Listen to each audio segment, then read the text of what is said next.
राम रहीम फिर जेल से आया बाहर। राम रहीम को 21 दिन की फरलो। विधानसभा चुनाव से पहले मिली फरलो। संगीन मामलों में सजा काट रहे गुरमीत राम रहीम की तो समझिए मौज है। सजा काटते हुए जितनी बार राम रहीम जेल से बाहर आ चुका है और आगे भी लगता है कि आता ही रहेगा, उसे देखते हुए तो यही कहा जा सकता है कि उसका रिकॉर्ड शायद ही कोई तोड़ पाएगा। वैसे भी तो वो प्रत्यक्ष राजनीति न करता हो, लेकिन उसकी राजनीति में दखल बहुत दमदार है। तभी तो ये 7वीं बार है जब राम रहीम को चुनाव से पहले फरलो या फिर पैरोल मिली है और मिलती रही है। बस समझ लीजिए कि संत के चोले में अपराध करने वालों के लिए इससे बड़ी राहत और सहूलियत क्या हो सकती है कि वो जब चाहे जेल से बाहर आ गया। बोलचाल की भाषा में इसी को जलवा कहते हैं और गुरमीत राम रहीम का जलवा तो पूछिए मत। और सच मानिए, आज हर अपराधी शायद यही सोचता होगा कि काश मैं भी राम रहीम की तरह होता। आपको बता दें कि पंजाब और हरियाणा हाईकोर्ट ने हरियाणा सरकार से कहा था कि वह डेरा सच्चा सौदा प्रमुख को उसकी अनुमति के बिना आगे पैरोल न दे, जिसके बाद राम रहीम ने कोर्ट में अपील की, जिसे कोर्ट ने स्वीकार कर लिया और फिर उसे 21 दिन की फरलो मिल गई। हालांकि शिरोमणि गुरुद्वारा प्रबंधक कमेटी ने इसका विरोध किया था। खैर, फरलो के बाद राम रहीम पुलिस की सुरक्षा में सुनरिया जेल से बाहर आ गया है और अब राम रहीम बागपत स्थित बरनावा आश्रम में आराम से कुछ पल बिताएगा। वैसे उम्र कैद की सजा काट रहे राम रहीम को कई बार पैरोल और अब फरलो या जेल से बाहर आने का मौका मिला है और उससे जेल से बाहर आने का आंकड़ा देखेंगे तो दंग रह जाएंगे। जरा गौर से देखिए भी और सुनिए भी।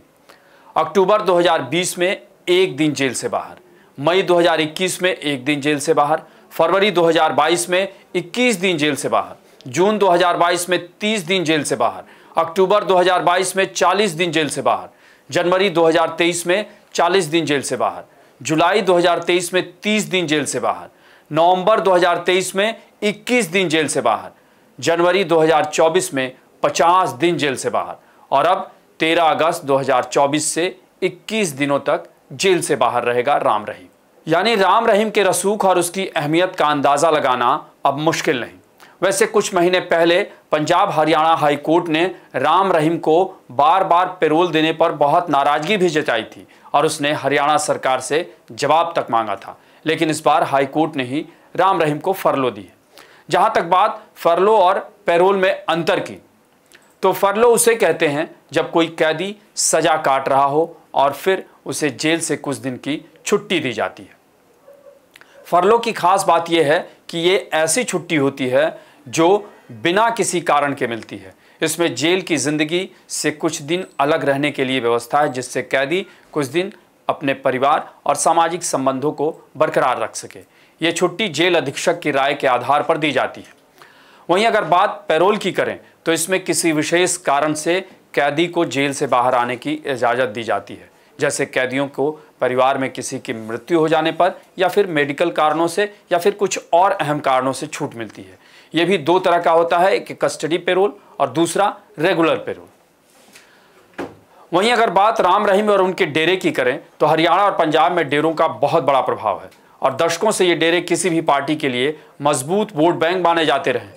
जहां तक बात डेरा सच्चा सौदा की, तो ये एक सामाजिक आध्यात्मिक संस्था है और 1990 में राम रहीम को इसका प्रमुख बनाया गया था। एक रिपोर्ट के मुताबिक कुछ समय पहले तक डेरा सच्चा सौदा के 1 करोड़ अनुयायी थे।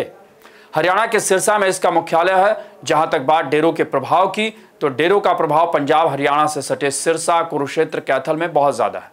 हरियाणा की 90 विधानसभा सीटों में से कई पर इसका सीधा प्रभाव है, जबकि 4 से 5 लोकसभा सीटों पर भी इसका सीधा प्रभाव होता है। दलित आबादी विभिन्न डेरों से जुड़ी है, जिसमें से एक डेरा सच्चा सौदा भी है। वैसे भी हरियाणा में इसी साल विधानसभा चुनाव होने हैं और उससे ठीक पहले राम रहीम को 21 दिन की फरलो मिल गई। अब ये भाजपा के लिए राम रहीम का जेल से बाहर आना कितना अहम हो सकता है, इसे बताने की जरूरत नहीं। हालांकि भाजपा ही क्यों, तमाम राजनीतिक दलों को ऐसे लोगों की जरूरत होती है जिनके पास एक खास वोट बैंक किसी और भी मोड़ देने की क्षमता होती है। तभी तो नेता ऐसे तथाकथित संतों का चोला ओढ़ने वालों के दर पर सिर झुकाते हैं और उनका फायदा भी उन्हें मिलता रहा है।